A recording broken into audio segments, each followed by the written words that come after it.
kahit delikado, challenge accepted yan kay Kuya.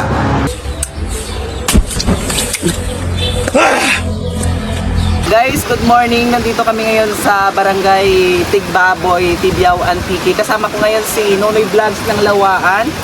Bali siya pala guys yung nag-trending na nag-video yung sinigaan niyo yung lighter sa kanyang bunganga at munti ka na masunog yung kanyang mukha.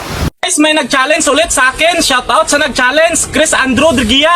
Boss, ito na boss oh. Pakita ko sa'yo.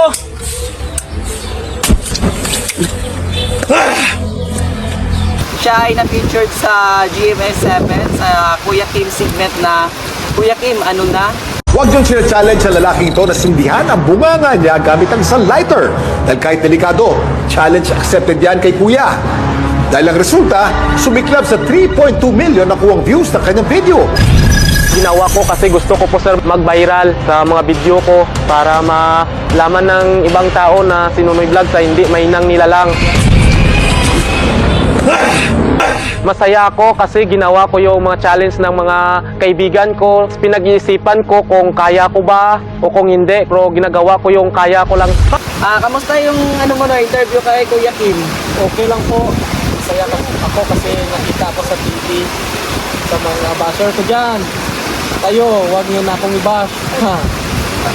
So, yung bakit mo pala ginawa yung ng lighter na yung sinigyan?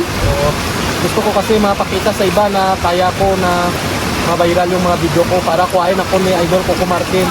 Ayan guys, narinig nyo, gusto niyang sumali sa ang probinsyano, ang Batang Quiapo para makasama ni Coco Martin. O, baka naman, tag nyo si Coco Martin. Pagkatapos ng interview mo kay Kuya Kim, may sumunod ba bang interview sa'yo ng mga TV show or Wala na po. wala na po? Sige.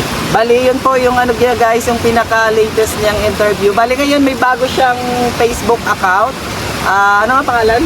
Nonoy Vlogs kang Lawaan. Ayan, Nonoy Vlogs kang Lawaan. Bali, yung una niya kasing account na Nonoy Vlogs, yun yung ilang followers yun? 50k. 50k followers. Tapos yung bago niyang 200 pa lang. 200 followers. So, supportahan natin guys si Nonoy Vlogs ng Lawaan sa bago niyang Facebook account. May mga magagandang content ang kanyang kinikreate. Kaya supportahan natin siya para mabawi niya yung una niyang account na, kasi yung una niyang account yun nga na-restrict. Ngayon, sana supportahan natin si Nonoy Vlogs. Thank you, Lord. Okay.